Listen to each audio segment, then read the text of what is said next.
A little bit late, Charles. A little bit late. That was supposed to be for our Halloween show, but better late than never, my man. Yeah. How you stay, bro? Long time no see. How you doing, man? Mm. What are you eating? My new found friend, Skittles. Skittles. Oh my God. Yep. What happened to Snickers? What, kicked Snickers to the curb? No, every once in a while you want something sweet. But today is a sweet day. Um, you know, I kept on looking at the numbers this past week, and it doesn't make any sense, but hey, it is what it is, right?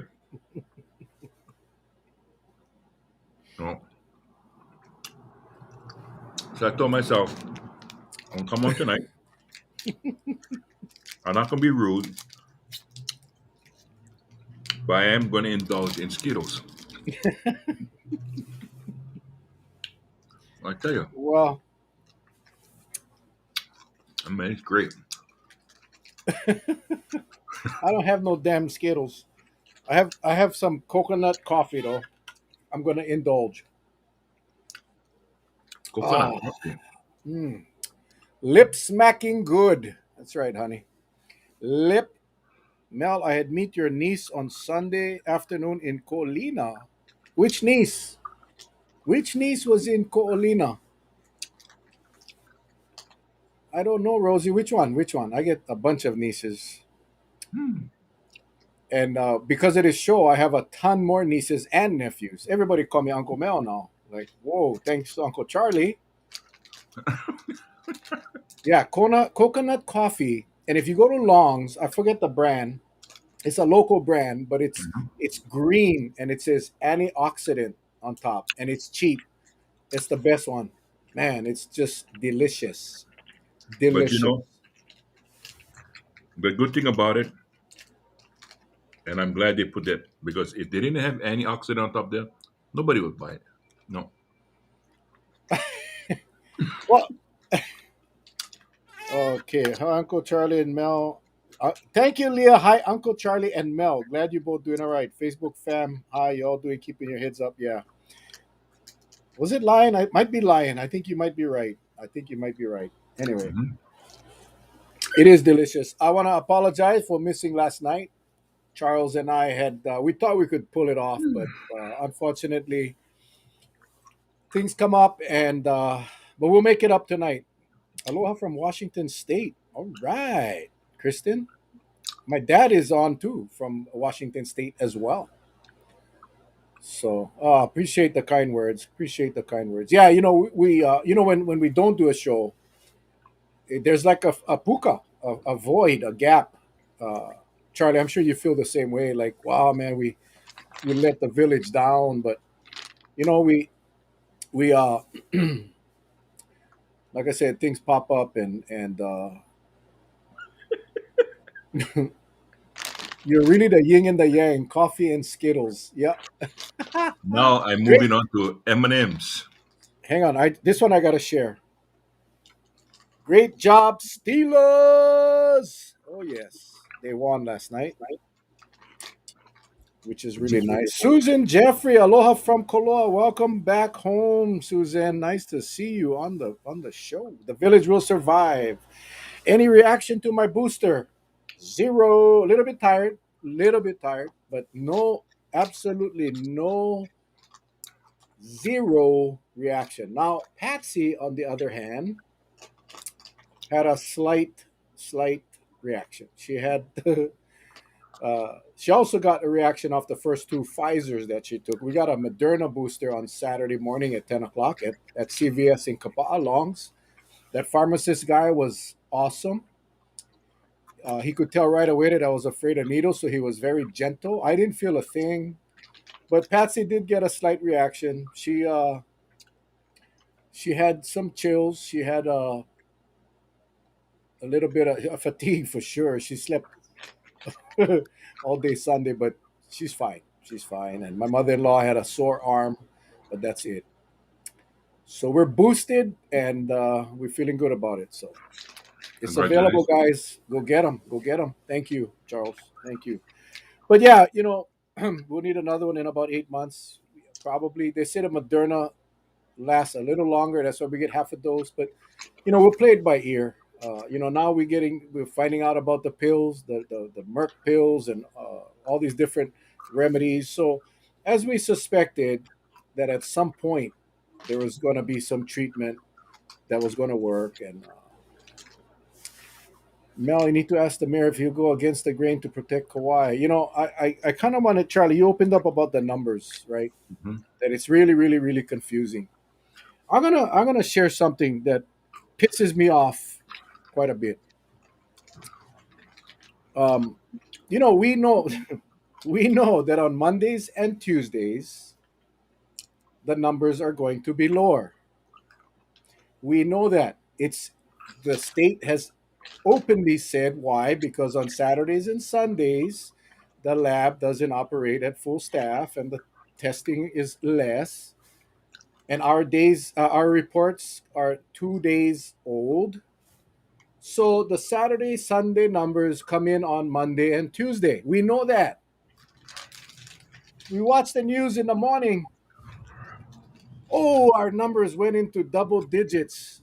Yes, because you're counting Saturday, Sunday. Now people say, how come the state number is going down and the Kauai's number is going up? Because our numbers are real time, people. Our county, thanks to our mayor, Derek Kawakami, our health director or director of health, whatever it's called, Dr. Berman, our numbers get released real time. The numbers you see on Tuesday are numbers from the last 24 hours, not like the state.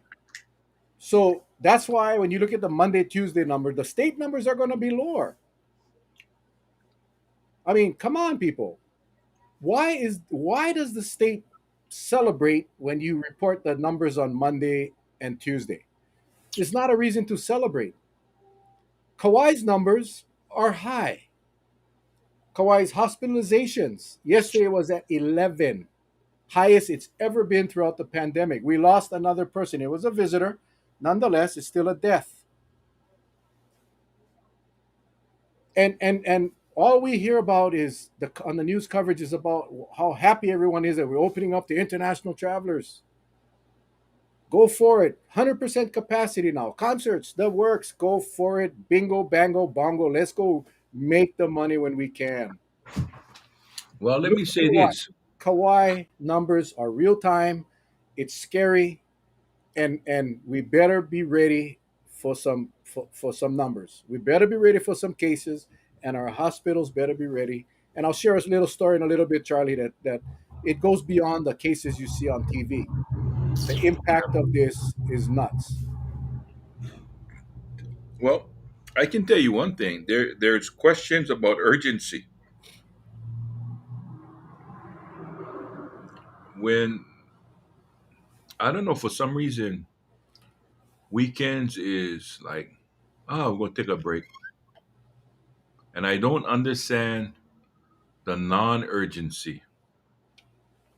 So either those in the profession that's gonna test, either you're in it for the long haul or you guys just hit the road. Plain and simple. One of the two. I don't like keep on expounding about how important testing. We all know that testing is important, but if people don't want to test because they rather do something else, then just cut it already. To me, you're only wasting time. I wish they would. You know, it kind of gets like if you bring somebody in of higher quality, and then oh boy, everybody gonna get the bibbities and a knot because they get somebody coming in new that gonna take everybody's job. Well, you know what? You guys been goofing off. You guys don't like tests every day as if it shouldn't matter weekend or not. You should test uh, pedal to the metal. That's all I say. You go for it. because if we're sort of floating in this realm that says, okay, we know it's a weekend, the numbers are going to be this. Everything is almost predetermined, and to me, that is not how should I say, that is not accurate testing, because you pick and choose when the testing can be done, right? If you can do that, I like see raw numbers 7 days a week. Just tell me what the raw numbers are. And I don't feel like I'm getting that right now. I don't feel like it Well, at we're getting it from our good friend George White. all. Yeah. George White, but he the state uses an average, a 7 day or a 14 day average, whatever is lower, whatever turns out to be lower, that's what they'll do. But George White puts out a daily positivity rate. That's what we need to be aware of. Yeah. That is what we need to be aware of. And when you're talking 2, 3, 4, 5, 8, 11%, it's dangerous. We're not even near the end of this thing. If you watch the world news today, Europe is blowing up. Russia has broken every record since this pandemic began almost 2 years ago. Right now, today, more deaths, more cases. We know what happens, right? That stuff moves across the globe into the US. The World Health Organization today cautioned the United States, saying, hey, the world is blowing up, it's heading your way. So, Yeah. for some reason, our leaders think that we're going to escape it. I think they're wrong. I think it's dangerous. Hmm. I think that we got to prepare. I think to open up the state right now and lessen restrictions, to me is a fatal mistake that we're going to end up seeing in the next few months. And so what? Who cares, right? Because now everybody has their freedoms back. 100%. Restaurant, bars, drink till 2, concerts. Joe Coy, yeah, they said everybody got to be vaccinated if they're not going to take tests. But the bottom line is you still going to have people that are able to transfer this virus in a very close proximity indoors with no ventilation. Hmm. What do they think is going to happen? So is a little this little short-lived freedom, is it worth having to shut down again? I there were ways to do this thing safely. They are choosing not to do it safely, and it is frustrating, Charlie. Every day, like you said, I look at the numbers, and I know already Monday, Tuesdays. We know, right?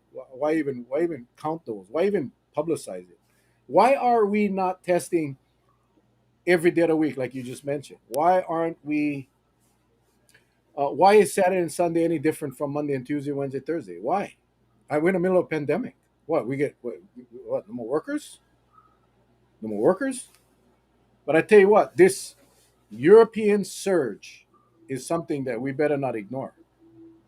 The surging that is happening in the Northeast and some of the states in the country, in the continent. Again, it's a clue, it's a warning, it's a heads up for our leadership, and we ignore it all. Remember, Charlie, just a week ago, our lieutenant governor came out and said he expects to lift the indoor mask mandate by the beginning of the year, which is a couple months away, right about the time that we're going to start seeing the impacts of their decision to open it up. I, I'm just at a loss. I'm at a loss, really. Well, if I seem like I don't care, I do care, but hard for fight against uh, boo boo heads. You know what I mean? I just, I, I just like everybody take care of themselves. I mean, uh, you know, you you just got to make sure that you're on top of your A game when it comes to fighting this thing. And the good thing about it is I see, just walking from the north side to the south side and back, walking amongst the people at the airport. For the most part, I've said this before. They're all masked up. They're not antisocial, but they're making sure that they keep their distance from each other. And yet, you're gonna have some okoles that just, for whatever reason, feel like they got to get up close and personal. Maybe too close for anyone's good.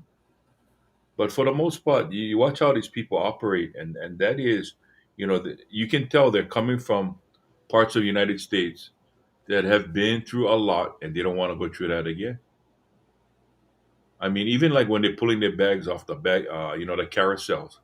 I'm watching them before. Remember how everybody would just fight to get to that prime spots on a bag, come off that belt, you right there. Hmm. People know that the darn thing go in one circle, so everybody just back up. If you get people that want to push their way to the front, hey, have at it. I've seen it. They let people push to the front, grab their bags. Once they're out of the way, you can see the faces of all the other travelers like good riddance. The person walking away with their bag, but they're not gonna get into it. They're not gonna get to it, and it's sort of like this phenomenon, and I'm really happy about it because you can tell that people are taking vested interest in their safety, and I thought that wouldn't be the case. But I think they're coming from areas that they've seen this roller coaster effect, and now the thing is spiking back up again. that's the only um, that's the only thing I can think of why it's being done that way. There is nothing out there. We don't have the social distance patrol. May I have your attention, please? Please stay 6 feet. We don't have nobody going around yelling, "You must be 6 feet apart." We have people reminding them to wear their mask, but for the most part, these people coming off the plane with their mask on. And what's even more unique is, when you go into a restroom, we have all these hand sanitizers all over the place, right? These people are washing up like it's nobody's business. Tell me they're not worried about cleanliness and hygiene, especially during a time like when you see that. Hmm. Nobody needs to tell them, hey, go wash your hands. These guys right there, boom. Right before you exit the baggage claim, you have another dispenser right there. Boom, boom, boom. They're doing it, man. Unbelievable.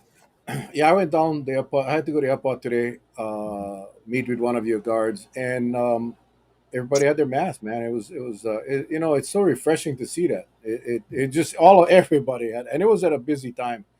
I was kind of sorry. I think I saw one guy crossing in a crosswalk, and he had taken off his mask, but he was alone, and he was heading to the parking lot. He was endangering no one. He was outdoors, but everyone within the terminal area, the whatever you call it, the concourse or whatever, Yeah.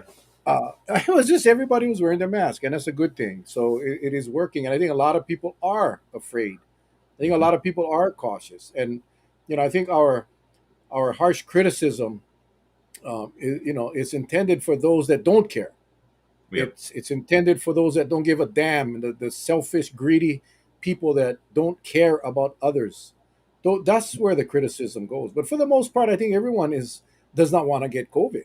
I just had a prayer request today from a very good friend of mine who's one of his good friends moved to Oregon from Hawaii. He and his wife got COVID in Oregon. They both were in the hospital. The wife passed away, and the husband is fighting for his life. These are Kauai residents that have since moved. Yeah. This is not over, people. I have a good friend right now on the ventilator here, and I pray for her every day. It's real. And I don't understand why people still, till today, continue to make light of this, comparing this to the flu. Uh, I don't get it. This is real stuff. That, yes, I understand that we got to learn to live with it. We got to coexist, but we do it by being safe. We do it by being responsible.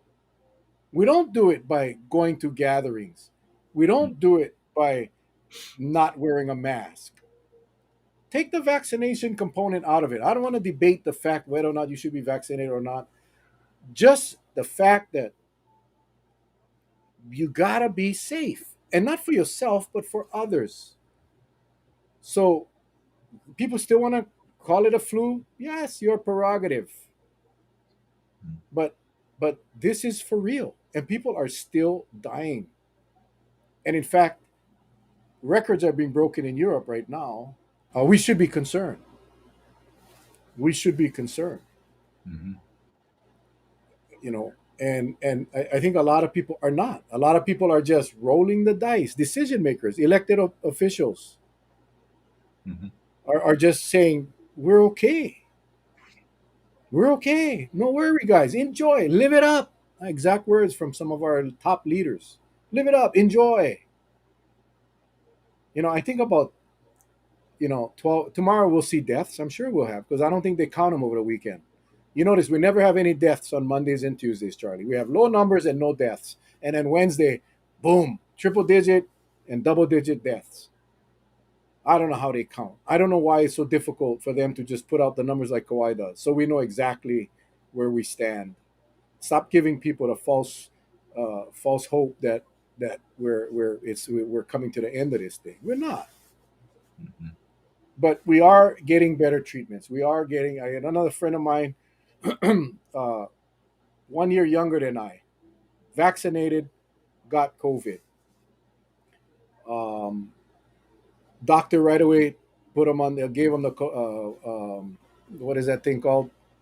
The the antiviral treatment, whatever the heck it's called, the infusion. He got that today. Hmm. So it's we have better treatments, we have better medications and so forth. But why are we risking ourselves by taking shortcuts and not being safe?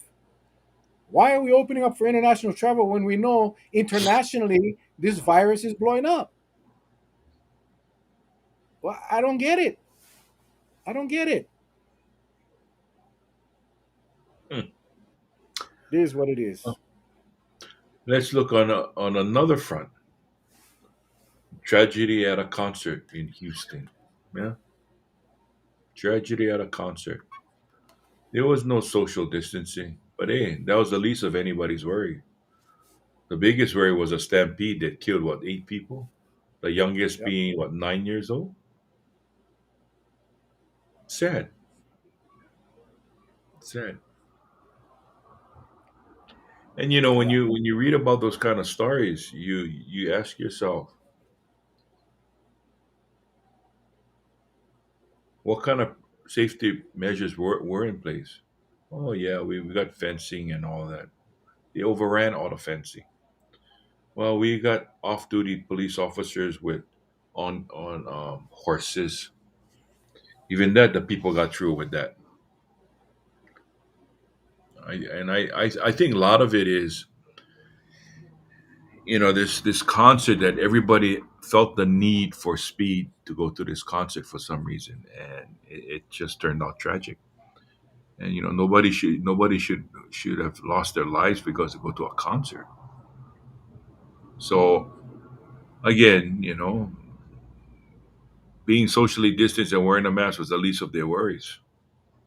Their Oh yeah. worries was how much could they push their way to the front to basically crush people in the process. And Well, that's what. it's sad that you have to have an expert come on and actually teach people how to stand. You know, you might as well use one of those suits that they use, for skiers. What it Mhm. does is if they get caught in an avalanche, it deploys this vest that fills with air, right? Because what it does, it creates a space between the ice and your chest, so you don't have that crushing feeling. Then you have, at least you give your chest the ability to expand and contract, as opposed to it being squished up. Maybe they should have that for concert goers. So in the event, like a stampede, they can activate, boom, blow up your chest, and put like a perimeter around you, a safety perimeter around you. Because, and you look at everybody, I think the oldest was what, 28 that died. The rest is all under in their teens or early 20s. Just going to one concert, people screaming, shut it down. And they still kept on going for another 40 minutes, I heard. But sad.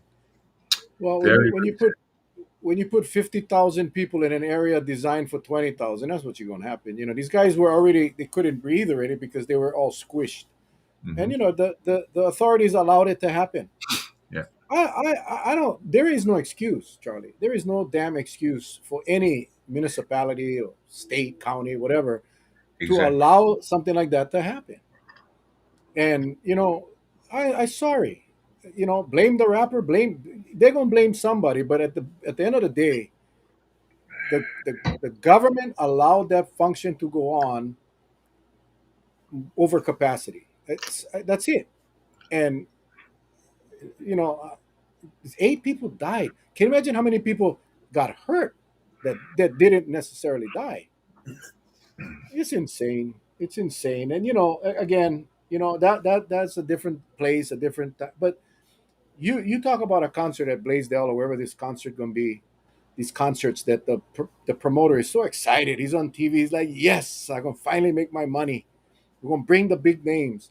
These guys are gonna be in there shoulder to shoulder, screaming, laughing, spit everywhere, and you tell me the virus not going to spread, right? You tell me the virus not going to spread.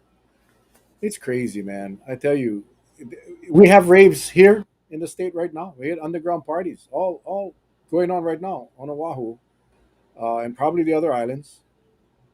No one controls it. Everybody is just. When I say everybody, I mean leaders. The leaders are just content with what's happening. No one wants to stand up to the special interest. Nobody wants to show as if they're gonna shut down again. And listen, I don't want to shut down. Mm. I also don't want 12 people every day dying. There is a balance, but the balance is not by opening up full throttle. That's not a balance. You're giving the virus a place to go, and they know this. How can it be, Charlie? Every single expert that we've ever spoken to, whether it's on the show or on the street, how many of them agree with what's going on, with what the state is doing? Honestly, Charlie, how many agree? If you turn on the news and you watch the experts around the country, they're all singing the same song. Be careful about easing restrictions right now. Be careful. Hawaii, let her rip, live it up. We get them. We get them because we live in Hawaii. Unbelievable. Hmm. And then I tell you exactly how this is going to play out, Charlie. Numbers going to rise. Numbers are going to jump. Deaths are going to increase. Hospitalizations are going to increase. And then we're going to get the scolding again that we not listening. The local residents not listening. I hope the people of Hawaii hold strong to what they're doing now. And if that should happen, and people of Hawaii start getting blamed by the lieutenant governor or governor or who else, that you forcefully denounce denounce it and saying, no blame us, right? You want to go blame, when you go blame somebody, because even like the police department, before you can put fault on anybody, you got to get one suspect that's been identified, right? That's been charged. So these guys got to understand it's just not gonna put on blanketed blame on everybody. It's not everybody. Be specific. And it's one of these calls that, whew, you get frustrated because you see this thing so repetitive over and over again. That's why when it comes on in the morning, even when I'm at work, I turn everything off. I know they'll look at him because number one, I'm proud to be on Kanaka. Number two, I'm proud for be smart. I think I'm smart. I think I can think on my feet. I'm not stupid. And when you gotta follow, like cattle, right? When they herd cattle, one follow the other. They're gonna lead you right into one pit, one bottomless pit. And sometimes when he talks, I think he has no solution. What is the solution? I said it's bad enough. You got to go help Hawaii find out a solution on how to maybe ease this pricing that we're getting gouged. We're getting gouged from all over just to bring stuff in. One, two. You look at our gas prices. People in the mainland grumbling at 3.39, right? They should come to Hawaii and feel the $4 and $5 crunch. Yep. Wow.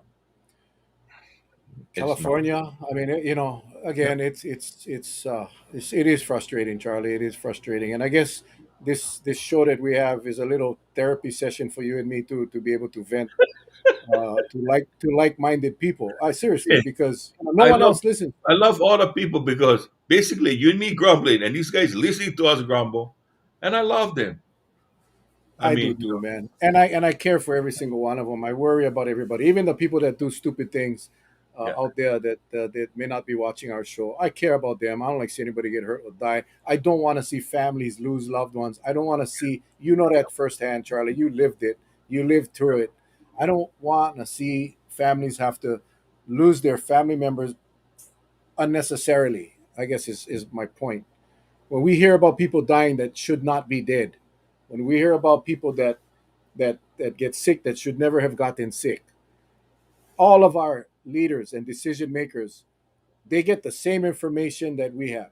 Mhm. They probably have more information than we have, but they ignore it. They ignore it, and they choose to go down the road that makes them feel good in front of the special interests and the campaign donors, and that is what's frustrating for me. I'm going to talk about two things. That it's not just the impacts of COVID is far and wide. One of our viewers right here on this show, I'm not going to mention names. I told her I wouldn't mention names. Husband, 77 years old, total hip replacement. Yesterday, Queens checks in. Typical stay, 3 to 4 days, and then you go into rehab Mhm. after that. COVID is filling up the hospital beds. They kick him out today, Charlie, and he's not from Oahu. So the hospital says we cannot keep you because our COVID numbers are rising. See, that doesn't make sense. If you watch the news, our numbers are dropping, but the hospitals are filling up. There's a shortage of nurses. We know that. That foreign guy from Hawaii, that what his name? That foreigner, Hilton, what Hilton. When the governor made the Hilton, announcement about Hilton. opening up international travel, he went on the press conference to tell everybody that we're doing fine. That was a lie. Our hospital beds are not empty. So here's our friend, 77 years old, total hip replacement. Imagine now, think of this as your pops or your grandpops or somebody you very dear to you that needs that treatment in a hospital, and you get sent out to a hotel. Hospital says, sorry, we gotta make room for COVID. See you, we're gonna put you up in a hotel. I hope they put him up in a good one, not not I not not a couple arms. well, I know this family quite well, and so do you, Charlie. Yeah, I don't think that will go over well. Let's just put it that way. Let's yeah. just put it that way. And we'll get the report. This all went down today. And then if you saw the press release from the county today, Charlie, tomorrow contraflow on Kauai from Kapa'a into Lihui, no more. Not going to open tomorrow. There will be no contraflow. You know why, Charlie? Right. Because of a COVID outbreak at the Department of Transportation here on Kauai. See, the impacts of this damn thing it goes farther than the numbers you see on the news. It is, and yet our decision makers are okay with it. You see, when you don't speak out against something, to me, you're condoning it. You're just as part of the problem as the ones that are doing the problem or creating the problem. So when our leaders sit back, when our elected officials at all levels, counties, state, when they sit back and allow this to happen, s- s- s- they're condoning it. and they should be holding these people accountable. Cynthia just said, I had two full shoulder replacements and was sent home the same day because of COVID, because doctor did not want me to be around COVID. Okay, well, that's a little different story, and I would want to be out of the hospital too. I'm not sure, Cynthia, how what your medical health is like, but at 77 years old, if that was my pops, I'd want him in a hospital. I'd want him under under constant supervision, at least for the next couple of days. Unbelievable. So you see, my point is this: the impacts are far greater than just the little numbers that you see on TV and the lieutenant governor telling you how great everything, how great we're doing. They're all excited because now kids can get vaccinated. They're blowing that up now. Hey, make sure you get your kids vaccinated. Blah, blah, blah. Hey, why don't you guys start working on preventing the virus from coming into our state? Why don't you guys focus your energies, your resources, and your damn attention to stop the virus from coming into our state? How do we do that? Let's be proactive and not reactive. No, because you guys are driven by money. You guys are driven by greed. And you guys don't give a damn about the safety and health of our people. Now, I know a lot of the hotel industry people say, no, shut your mouth. You don't know what it's like. You get one job. Yes, I do. And I've been able to work right through. But I've seen too many people die. Now, more and more people I know personally that are sick with COVID. I don't want to see this happen to anybody. And when it's preventable, it's wrong. It's wrong. Okay, Charlie, that's my vent. Sorry. Well, Coffee. Maybe I should have had some Skittles instead. let me. Oh, I tell you, this thing. I'm gonna say I had Skittles. Then someone said I better be careful of my glucose. But then to counteract the Skittles, I had M&Ms that brought the sugar count down. It worked good. I feel good. I feel wonderful. But let me kind of share with you, and I don't think people understands this. When I first moved to Kauai in 2005, I was blessed to have developed a number of relationships, good friends, and built up a network.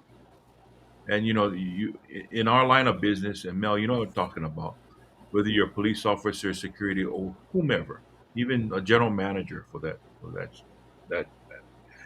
you try to develop these relationships so that you always have.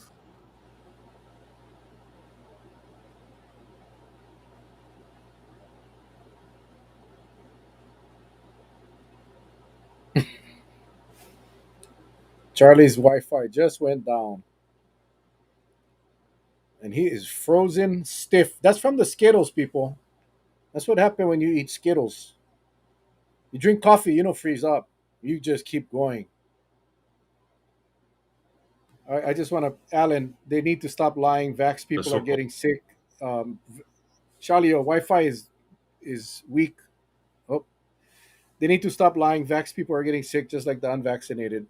I don't think they're lying about it. They're not saying who's vaccinated and who's not. I think that's a problem. I wish they would. But the fact remains, and the undisputable fact is the vaccine is not going to stop you from catching COVID. I don't think anybody's lying about that. Everybody is being very honest about it. Now, take us back several months. That was a different story. We had our lieutenant governor telling the world that if you got vaccinated, you had total immunity. If you had caught COVID, you had total immunity. That you didn't have to worry. That you didn't have to wear a mask. That you was, and that was wrong. But fast forward to today, no one is lying about the fact that you can get COVID after being vaccinated. But the undisputable fact, and I stand by this because I've seen the numbers. The vast majority of serious illness and deaths are those that are unvaccinated. That's the discussion, not whether you can catch it or not. The vaccine doesn't prevent you from catching COVID. It just prevents you from getting really sick and dying. So I do agree that they should be telling us how many of our cases are vaccinated and non-vaccinated. I think they should be telling us and making it much more clear. But the fact is, the vaccine doesn't stop you from getting COVID. It just stops you from getting seriously ill and dying. Okay, I hope I clarified that. Charles, sorry, man, your Wi-Fi went to zero, and then you Yeah. froze, but in a very good position. You look so handsome. I know all the people out there were screenshotting their phones and their things because they it was No, but the point I was trying to make when I so rudely was frozen when I was rudely frozen is the fact that when you build up this networking, people rely on you, and I'm always there to help. So I get this call, and I'm being told that, oh, so and so didn't have their QR code uploaded, therefore they got to quarantine, but we're unable to locate that person now, right? So I don't know how many of you out there have experienced that. So now we got to use all our resources to go hunt that person down, find out where that person is. And we found that person because they were non existent, but who ratted them out was a family member that ratted them out. And these were people from the mainland. They were traveling with other family members. And they ratted them out saying, oh, yeah, because they made mention that, oh, you know, we're going to fly back to the mainland and do things right and then come back. Well, that person never left Kauai. So just imagine, okay, another instance where we get called and we need to find so and so because so and so was sick and so was mentioned, and that person works or you know of that person. How can we find that person to go tell them that they need to go get tested right away because they're considered first line contact with somebody who is bona fide sick from COVID? So we asked the question, oh, okay. So whoever got sick had to go into the ER. Well, yeah. Was that person vaccinated? Well, yeah. How do you think we feel when we hear news like that? That we're trying to help locate a person because a person who is sick mentioned that person's name, and the person who is sick is vaccinated on top of that. See, so many of you out there, unless you're in the know and you actively making the calls for the coconut wireless to work, it's very, very scary.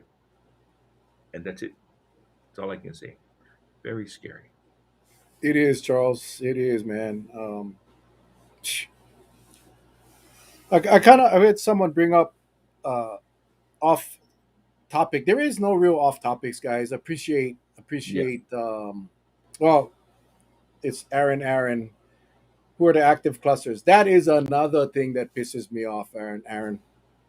Why can't they tell us where the damn clusters are at? That I mean, Charlie, I mean, we have beaten that drum to death. We talk about the shark analogy, right? The Maui Kauai girl got bit. They cannot By tell a you shark. about clusters because it's confidential. Okay, I know it's confidential if you're talking about one person, but when you get on whole clusters, you get plenty people to pick from. So nobody gonna know who talking about who. I tell you, Charlie, I listened to all the excuses. Early on was HIPAA. That was a lie. HIPAA. Remember the first? Oh no, HIPAA. Epa. Lie. Oh, we don't wanna release the name because if they're doing a good job with contact tracing, then we don't want to give them a bad name. Bap, wrong answer. People dying. People dying. Um, well, we don't want to release the cluster names because then it's going to prevent people from sharing if they have a positive in their workplace. Bam, wrong answer, stupid, because they're getting sick and they're going to the hospital and they're possibly going to die. They're going to tell them where they work and where they went to eat and drink. Bam, again, wrong answer. Jackasses, just tell us where the clusters are. Tell us which church. Tell us which restaurant. Tell us which bar. Tell us which gym. Tell us. You guys want to stop this or not? This is Department of Health. You guys want to stop this or not? Or you guys enjoy this shit? You guys really enjoy this? You love the control. Just tell us where these clusters are. I tell you what that's going to do. It's going to make every other business shape the hell up. Worker come in sniffling and coughing. You go home. No, not go in the No, kitchen and cook food and spray your gala gala on the food that you're going to no. serve to people. If somebody comes No, in with Hanabata nose, old style, what we used to do if you went to go work with Hanabata nose, what would they do? I don't You know. know, Stuff to cutting balls in there. I don't know. no, brother, you like have Hanabata nose. I give you something to have Hanabata nose. The rubber slipper come off. Wapak! One sting right over your nose. Now beat it. Get out of here. But some of you have said that, where did you go, Uncle Charlie? I just wanted to prove to you that I wasn't frozen, that I felt I was getting a little sluggish because, it was a long day. So to pick up my energy, I have this Skittles.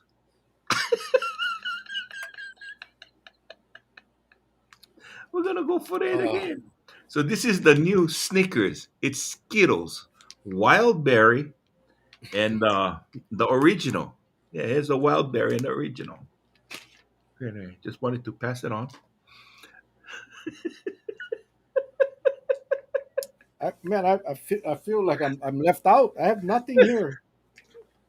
Hey, Nothing. put it this way: my wife and I will load up with the candy for Halloween. Not one kid came over. Yeah, It could I be know. that every time they see me walking around nighttime in my shorts, no shirt, look like Bigfoot of Waimea Valley. Maybe that's why they, when they get the kind of boogeyman toss, they go, "Hey, watch out! The house get Bigfoot over there." It's like Yeah, in the one of my parents go, co kids, don't go to Bigfoot's house. I'll take you to the store. I'll buy you your own candy. one Crystal says the people vaccinated is asymptomatic, and to me, there are super spreaders. Okay. Again, everyone's entitled to their opinion. I think the fact of the matter is that vaccinated and unvaccinated people can, in fact, spread. Uh, I wouldn't, I wouldn't say the vaccinated people are the super spreaders because their period of infection or contagiousness is reduced from the non-vaccinated. But let's be clear, folks. Everyone is a carrier. Everyone is a spreader, a possible spreader, vaccinated or not. So, wait, what happened? So, did you take yourself out, Wait, wait, Charlie? wait. Could you think? Is it possible that the Skittles is causing trans interference with the transmission? What It do you could think? be because you're coming in, you're shaking, you're jerking, and your I don't know, your Wi-Fi signal is something up in Waimea Valley tonight. So guys, you guys gotta understand, vaccinated or not, we all gotta play by the same rules. We all gotta wear a mask, social distance, and not and wash your hands. I mean, the fact that vaccinated people going around thinking that they're totally immune and cannot spread, that's not true. So come on, guys, we just all gotta do a better job. But you see, it's the frustration comes when we are forced to do a better job, and we see the visitors coming in, the travelers coming in, and enjoying their vacation while we all gotta tighten up the rope. That's the frustration. But that's what we're gonna do. What are we gonna do? We gotta do what we gotta do. That's it. Charlie, the other topic that I want to cover, and I don't know, have no clue what you think.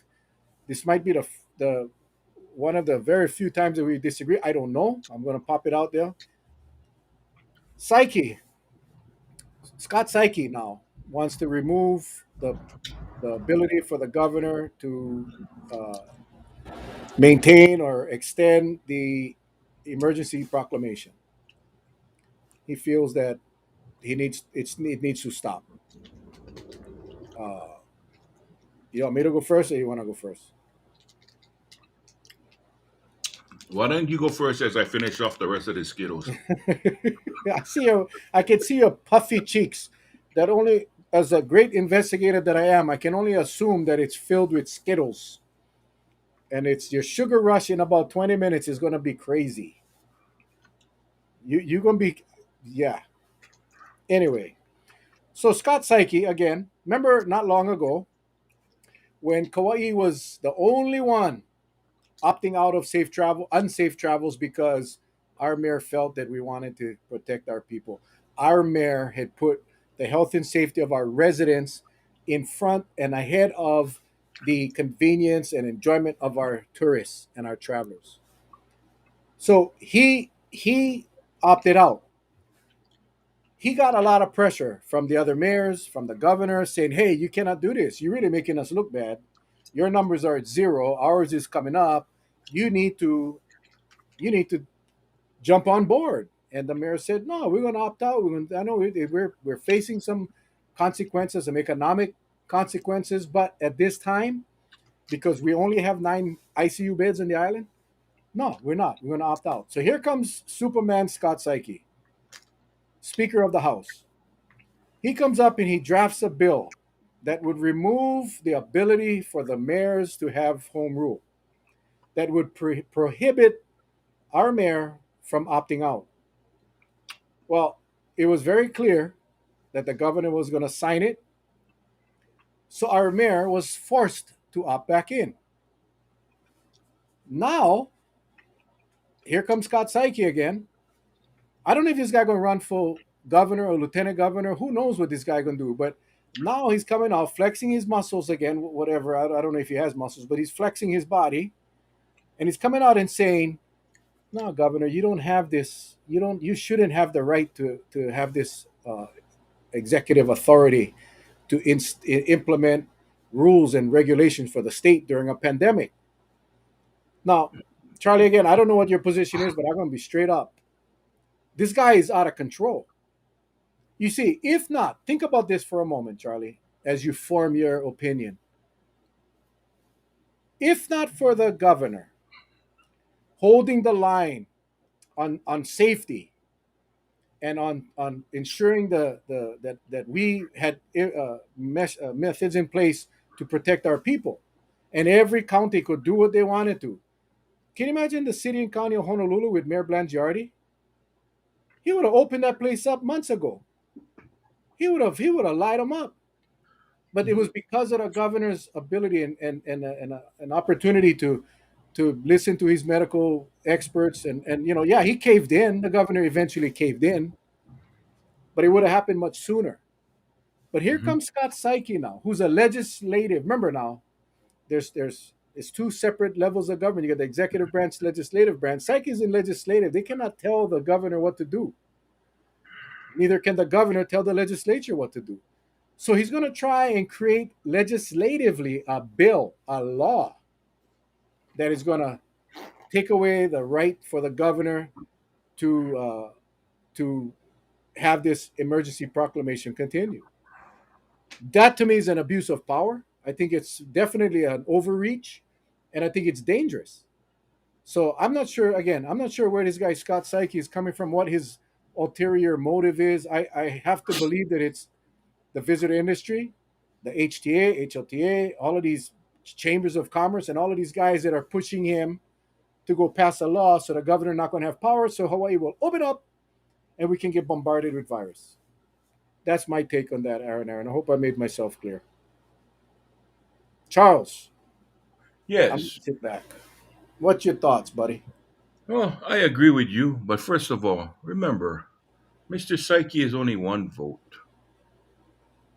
That's the way I look at it. I But don't Miss, I don't but think I don't think he remember, has a Miss, go ahead. yeah, Go ahead. no, no. I was just gonna say. Remember when he did the one for the counties? He was able to get the votes, No. but not That's in the why Senate. Not in the Senate. yeah. But I always made this statement and I'm gonna say it again. You cannot be in high places and think you walk on water. Because in a flood you will die. you will not be able to survive a flood. That's all I can say. And that's why I've been saying over and over again in 2022, you just have to remember who's there and who should not be there. That's all. Now, I see his point, what he's trying to do, but at the same token, that system of what we know where the governor has this power, there needs to be a check and balance as well. And I think you talked about it before. And that is, if the governor is going way off the rails, you just make sure that you withhold monies for any of his projects that he wants to go through, right? That's how That, you that, that's how you get back at him. But the thing about it is this, and I'm gonna say this, I've been pretty much a lifelong Democrat, but I'm kind of disappointed in some things they've done. And when you ask them, hey, just stand up and just speak the truth. Why is it so hard? But just tell the truth. You guys all act like you gotta run. You guys like wahinis. You gotta run behind on wall and hide and whisper to each other. Yeah, just come out and just say what's on your mind. Gee whiz. yeah. And that's the part that disappoints me because back in the days growing up, my mom, my dad, they were strong Democrats, but you know what? They pound the beat and they made sure back then there's a lot of integrity going on. There's no integrity now. I mean, it's sad. It's sad to say. It So is. my feeling about Mr. Psyche, to me, I think he's kind of pushing it, and I got a funny feeling he gonna get his hands spanked if he doesn't cool his jets. That's what I think. I hope so. Um, it's a power trip, and again, the legislative body controls the purse strings, and that's I've always said that. Um, Yeah. George White brings up a good point. He said, "Wouldn't you agree, though, Mel, that there should be some balance between the legislative and executive branch? That autocratic trouble with the emergency powers is that there's no debate or compromise." Yeah, and again, this applies to emergencies. Now, it goes back to what is one's definition of an emergency. If you believe that the emergency is over, the COVID emergency is over, then absolutely, the governor should not have the ability to create an emergency so he can have absolute power. I mean, at this stage in the game, I happen to believe that the emergency is still valid. I think it is still with this virus looming around, with this virus blowing up in other places as it did in the past, and the trend shows that it ends up in Hawaii. Yeah. Now, let me just say this. Mhm. Let me just say this. So I believe, yeah, I believe there is still an emergency going on, and that the governor should maintain some powers. But Charlie, you said the magic word: checks and balance, right? Anyone out there, including you, Charlie, share with me an example. Share with me an example where our legislature, Senate or House, and I'm not talking about the Senate COVID committee because they came out strong in the beginning. That they kind of had Mhm. fizzled out, and they're all my friends. I don't know about after tonight, but they're I consider them my friends. What has the legislature done? What has the legislature done in the last year or maybe 8 months to hold this governor in check? What has this legislature done to hold our administration, our divisions, our departments accountable? None. There has been none. So while the governor has the ability and authority to create executive orders, the legislature has every single opportunity to bring the administration in front of them to explain what they're doing and find out the reason and the justification. They have not done that. Now, for Psyche to come out now, Psyche, where were you the last 18 months? Where were you bringing up? No, you guys trying to fight to go get rid of an auditor. You guys are doing all these other bullshit things when we have a damn pandemic going on. You have an administration that's lying to the public, and the legislature is not calling them on it. So, George, I think I agree with you more than I disagree. Yes, absolutely. I'm concerned that there is no debate and no compromise. It's because the legislature has chosen not to engage, and that's why my earlier comments, I still stand to that. If you don't act, you don't speak up, you freaking condone it, and you're part of the problem. So until you bring the administration on, until you bring the chief of staff, until you bring the governor, the lieutenant governor into your chambers and ask him the questions, ask her the questions of why, how dare you, how can you open up, how can you lessen restrictions when all the experts are saying not to, why? Bring up HTA, bring up HLTA, ask them, what are you guys doing to help the situation? Bring up the airlines. By offering $189 round trips, you think that's helping us in Hawaii? No, you're not. You're creating a bigger problem. So that is why I fault the legislature for sitting back and letting this train run our asses over. And now come out, Psyche. Now you're gonna come out and say, we're gonna take away the governor's power. No, man. Bullshit. You should have done it in the last 8 months. You should have brought him up, brought his staff. You should have held them accountable, including the lieutenant governor. I never heard one legislature complain or grumble about the lieutenant governor telling people that you got the vaccine, you're totally immune. I never hear one legislator question the lieutenant governor's comments about how safe we are. Not one. Not one. Let me Yeah, ask you something it's now. people like me and people like Charlie who are making enemies, but that's the truth, guys. And if you cannot handle it, oh well. Let me ask you. When someone is sworn into office, does it go something like this? I solemnly swear not to make any claim to the governor, and whatever he does, I solemnly swear I'm gonna support him even though I know it's wrong. So help me God. I mean, do they do that? I mean, that's what it sounds like. It seems like some did. I think some did. That's the thing, Charlie. We talked the whole night. This is not a political show, right? It's turning out to be one. But we talked about it, right? We all know. We go to the ballot box. We forget. We forget what they never do for you. We Yeah. forget what they never do for you. Everybody come out. The beautiful brochures, beautiful newspaper ads, TV ads. I fight for you. Your ass. You never do nothing. You never do nothing. I never see you. And then now you like, oh, I like take away the power from the governor.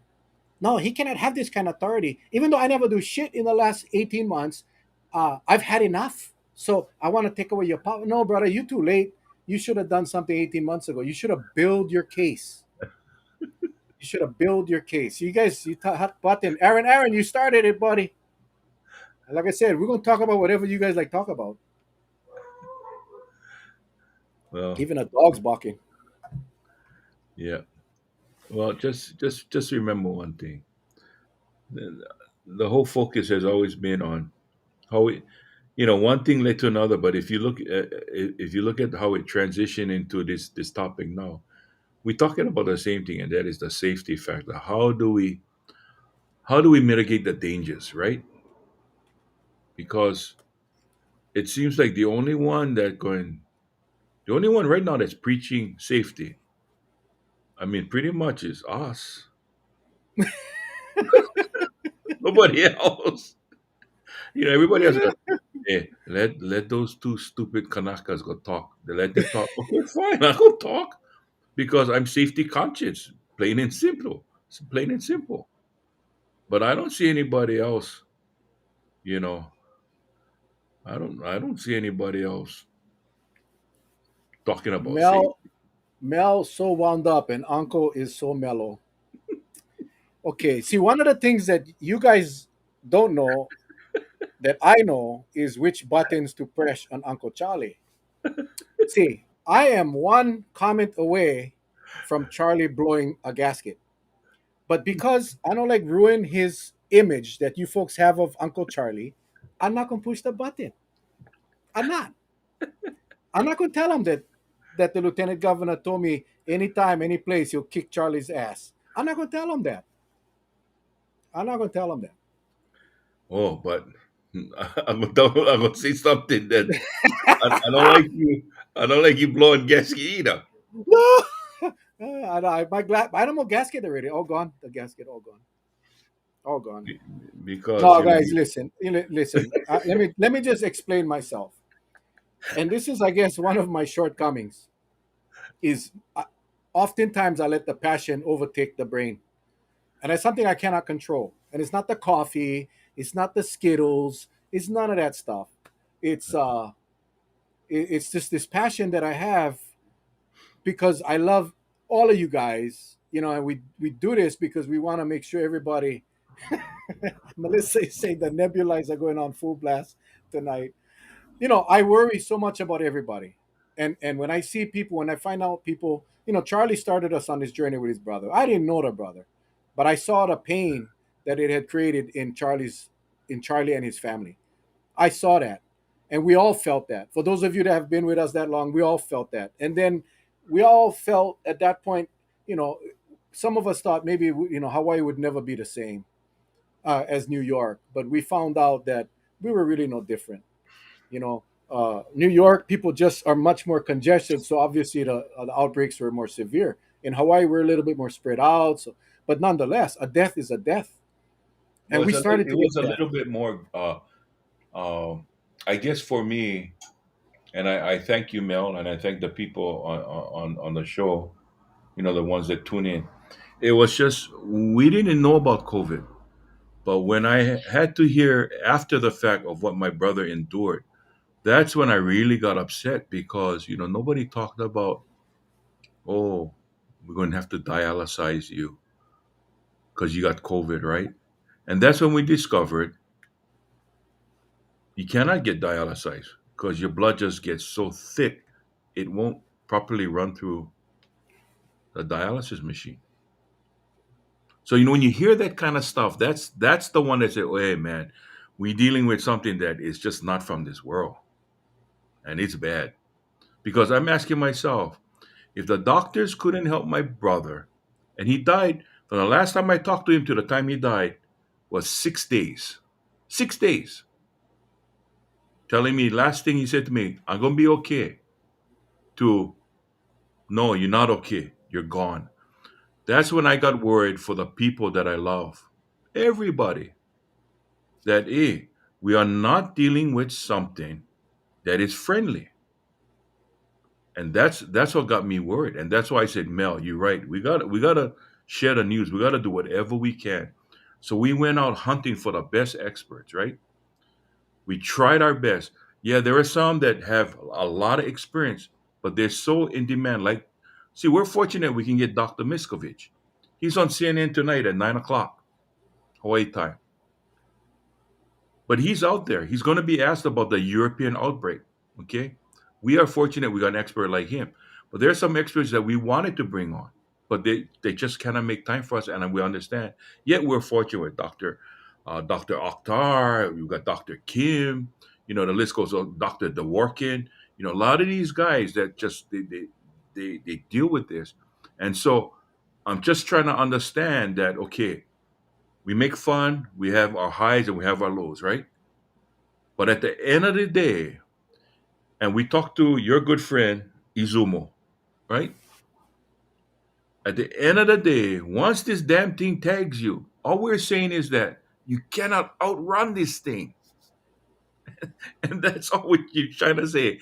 That's why safety, I know after a while, like Hawaiians will say, oh, this bugger get limo already. We hear the same thing. Yeah, but we gotta tell you because people are not taking the proper precautions.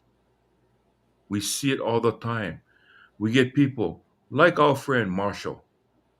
Okay, he's showing us pictures sometime of events people having, and they know they're not supposed to have that kind of events. And all he's doing is because he worried about, hey, okay, fine, you guys have that event, but what if somebody gets sick?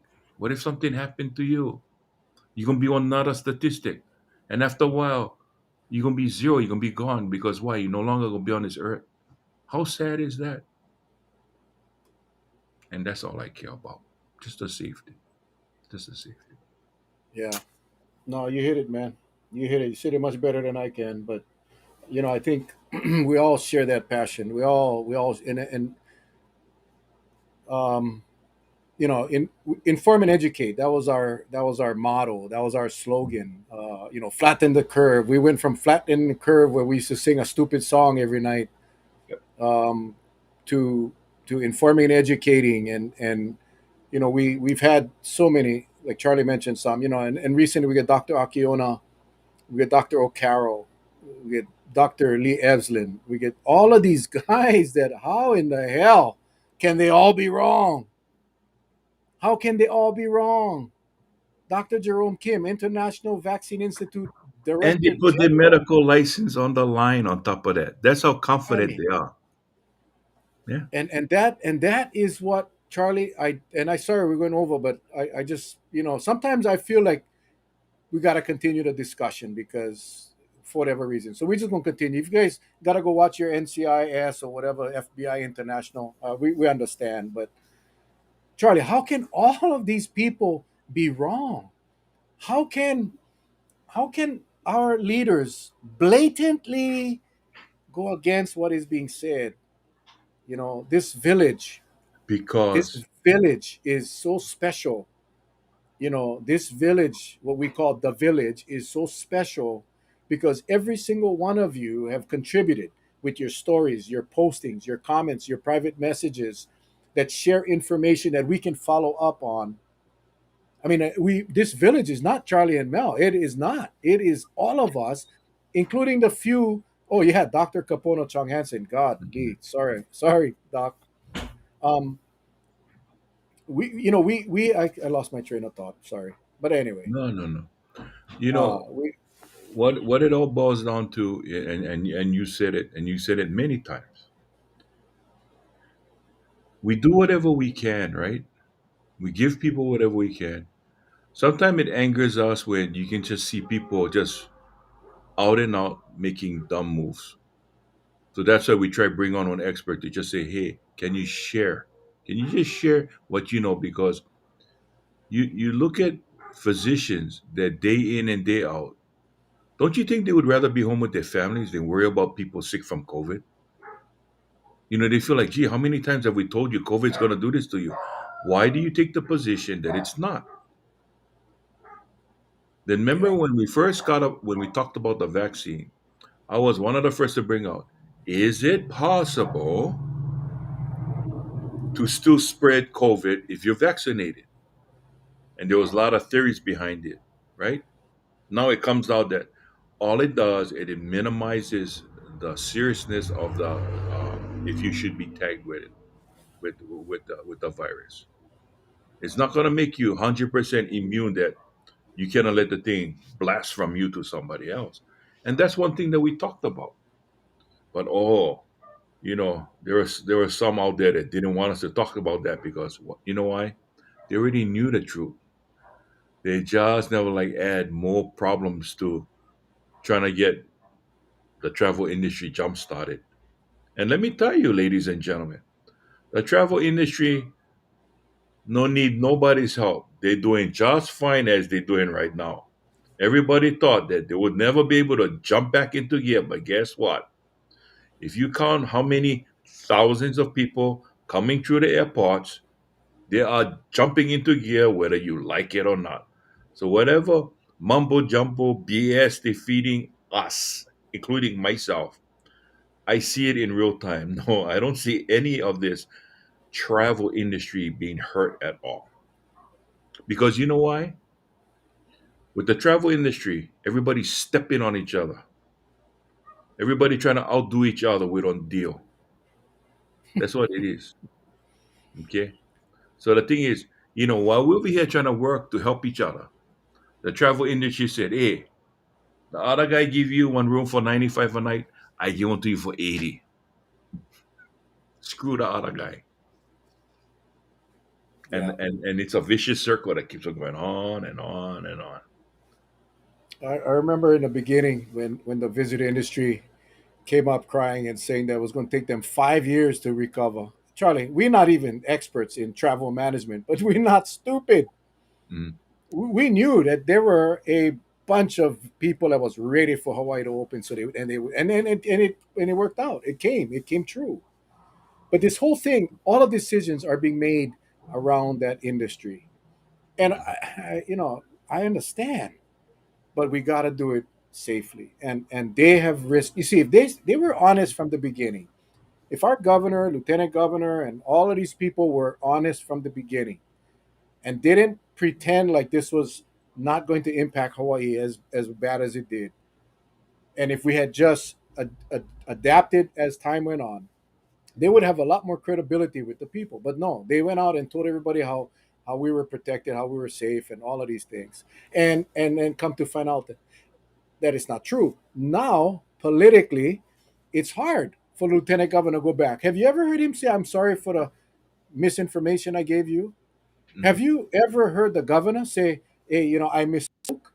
I was relying on information that wasn't accurate"? No, you'll never hear that, right? All you hear is it's the residents, it's you guys gatherings, you guys getting together in bars and illegal get-togethers. Yeah, it's they can never accept the fact.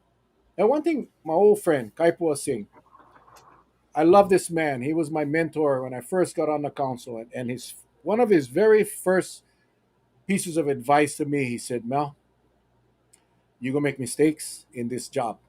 I had no political experience. I did not even know politics. He said, "You're gonna make mistakes. You're gonna misspeak at times.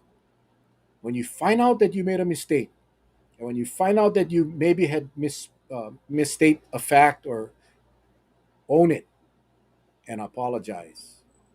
That's gonna take you a long way." Kaipo Singh told me this back in 2002, almost 20 And years it ago. works. And it works.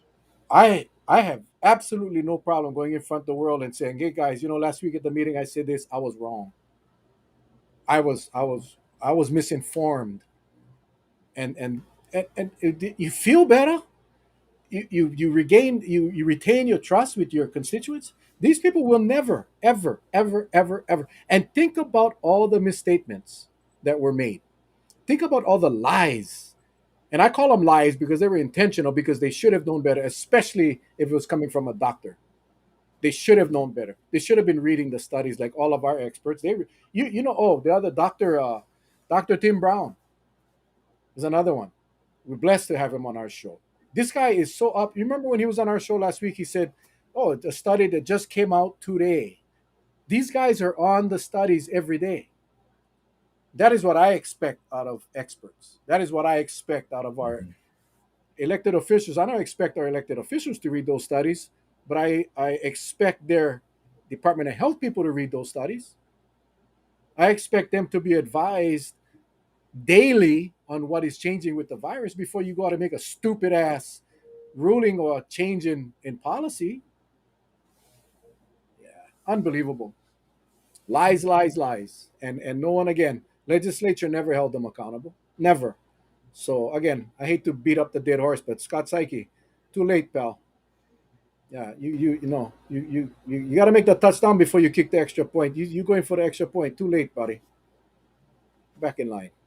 Back in line. Anyway, Charlie, it's this week is a special week because Thursday is Veterans Day, and I was trying to think about what we're gonna do for Veterans Day. I found a really nice piece that PBS did, and I was thinking about playing that out on Thursday.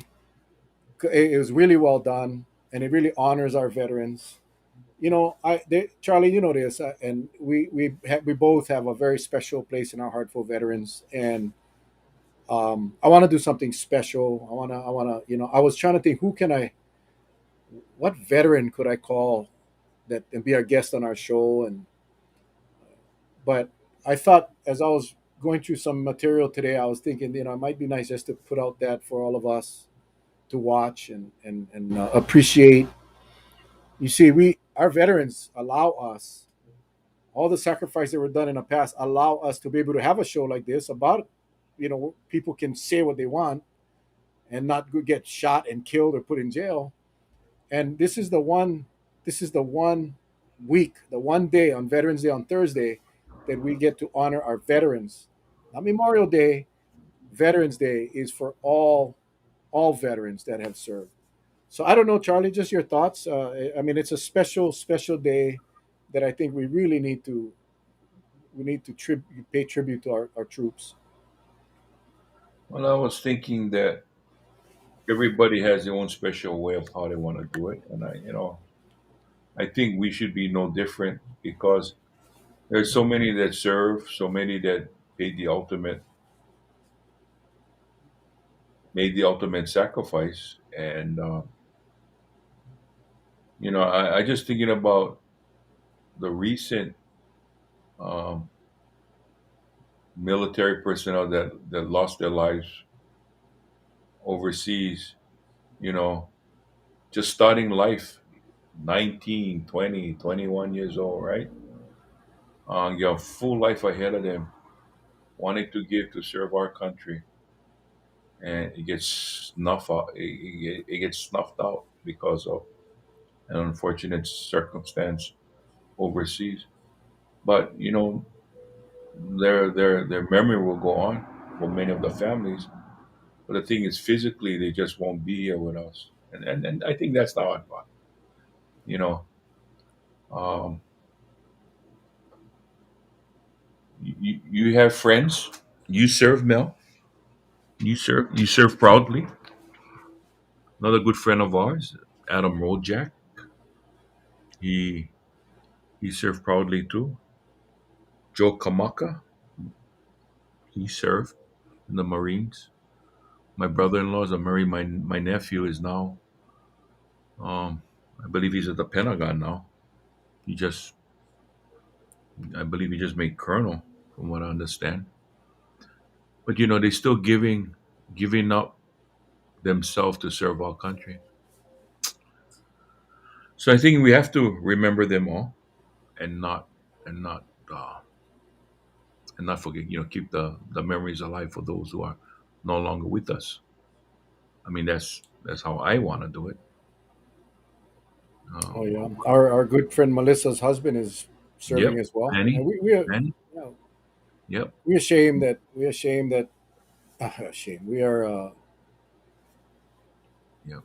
we pay tribute to all we appreciate all of our Mhm. veterans, all of our veterans, and yeah, so we'll do something Thursday night. Understand that it's some of you may have other things that you want to do and so forth, but I'll just put it up, and if you want to watch it, watch it. It's something that I it actually brought tears to my eyes today as I watched it, parts of it, because it's a mix of stories and music, and it's pretty cool, and there's some Mhm. remarkable stories in that segment, and it's I think it's like 48 minutes long. Yep. We can play it and then have a little discussion afterwards or whatever. I just want to make sure we don't forget Veterans Day, because it's just that important, I think. Hmm. So Well, I think if anything, and I'm not saying, I'm a proud father and proud grandpa, great grandpa. I just want to remember all those who have given up so much to give us the freedoms that we enjoy now.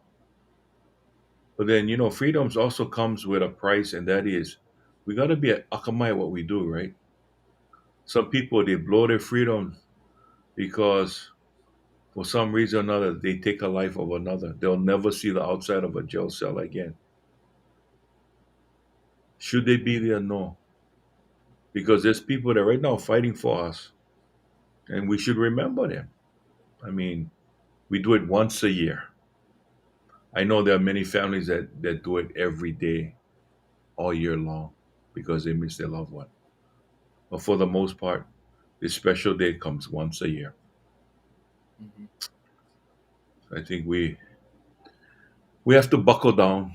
We have to buckle down and just be good stewards, I guess. Yep, yep. Have to be Well, good stewards. definitely appreciate our service brothers and sisters. We all know veterans, we all know Hmm. families, and so yeah. Anyway, and then I would be remiss if I didn't mention the new breed of soldiers and troops, which I think we recognize now more than we ever did, and we ever will, Hmm. is the people in our medical community, our Yes. doctors and nurses, and all of Mhm. that. And there'll be a special day for that as well. But I just, Mhm. as I'm thinking about our heroes, our veterans, I think about our right now as we're doing this show, we have medical personnel tending to patients, Mhm. COVID, people that aren't going to make it, people that won't be here tomorrow morning, and our medical personnel, nurses, doctors, therapists, staffers, all of those hospital employees that are doing this day in and day out for 2 years almost. Yep. Um, just want to give a special mahalo to them as well, and we'll do a special appreciation show with them as well. So Mhm. anyway, Charlie, I could go on and on all night, but it's already close to 8:30.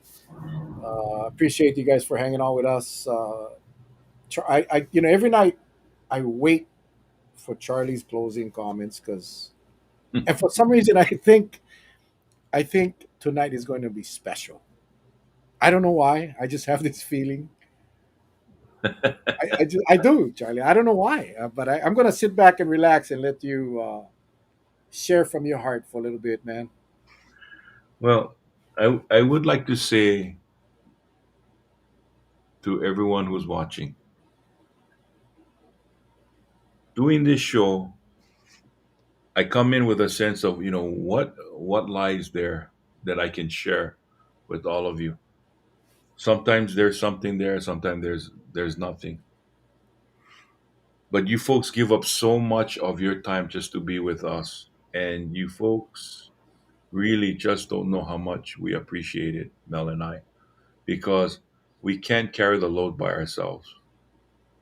Um, it was it was just something personal that we started, and it was to help see through all the smoke and mirrors that was happening. But now we've really gotten down to the core of what is fact and what is fiction, and we try our best to give you everything factual as possible. But I think the approach now is being made that we don't force it down anyone's throat, and we just let you take it. And if it works for you, I've always said, then use it. That's what it's there for. Okay, you take it. What has become evident, though, and I think tonight's discussion, we talked about it a lot, and that is we have many people, men and women, in very powerful positions that can make a difference, but we just have not seen any of it materialize. And that is very, very bothersome. If you look now, gas prices is at pretty much at an all-time high, and tonight's news says that it's not going to get any better, especially with the proposal of another pipeline being shut down. That means that we'll probably see $6 a gallon, and that's just for regular gas. Okay, and that's sad, and that's sad because dealing with that just as one small aspect, gasoline, we still have all these other things that makes our lives tick, like having a job, going to work, paying for the necessities. All of these things is just so much, and we had a show that we talked about teen suicides because this COVID was just too much for some teenagers to bear. And I really don't, I really pray to God to not let that happen anymore. So, what can we do? We try to make a positive uh, stride every single time we come on this show. And I see some individuals on this feed here, and I know you in the public, and I hear good things that you're doing, and we want to promote that. We want to make sure that everybody understands what you're doing. And all I can ask is for those who have been thinking about doing something in a positive way, but still have not. Hey, it's never too late. We go for it. We go for it. And another thing too, just when you're worried about what you might say might not be right or you might offend anybody, if you say it from the heart, it's very hard to offend anybody. You just being you, right? It's when people have ill intent and they say something that hurts another, then that's when I say shame on that person. But for the most part, if you just say it, don't be afraid because you'll never know who you will administer to. You might just click the light on in somebody's head and you might just save a life. So that's my closing thought for tonight, that we hope and pray. We're all tired of this COVID, but it's going to be a while. And we just got to make it as comfortable as possible, even though it's unpleasant, so we can just get by the rough times. So we don't have to be mad with each other. Okay? So this is Uncle Charlie saying, I love you. Hopefully, I get to see you on Veterans Day. But if not, continue to be safe and take care. And I want to also give a special shout out to those who have come to the airport just to say hi. I am very, very honored. And I want to thank you very, very much. I appreciate it. Mel? All right. Thank you, Charlie. I told you it was going to be special. I just first of all gotta apologize for a few of the cuss words the unsavory words that I dropped tonight. Again, that's the passion. I actually did it on the council floor a few times. But you know what? It is what it is. That's just me, and I apologize. I got to get better. But that's just the frustration. I just want to say, guys, we love the village. We love each and every one of you. Hashtag be safe. This is a special place, guys. This is a special place, and we appreciate each and every one of you. And Hmm. we'll continue on doing as long as we have to. And just remember, we got to be prepared for the worst. Yeah, we hope for the best, but prepare for the worst. And I hate to be negative, but I'm a realist, and I'm concerned at what I'm seeing. I'm concerned what's happening around the world. I'm concerned with what the international and national leaders are telling us and warning us. So let's hope for the best. Always pray before you put your head down at night. Pray. I want to pray for our viewer's husband who's in a hotel room tonight instead of a hospital bed because of COVID. I want to pray for all of those people that are suffering with COVID or any other ailments, and those that are struggling. We want to pray for everybody, guys. We love you guys. Take care. Stay safe. We will see you guys. I don't know if we're doing something tomorrow or not. I will find somebody to come on tonight. We'll let you know tomorrow if we have a show tomorrow night or not, guys. All right. We love you guys. Take care. Stay safe. God bless. Aloha.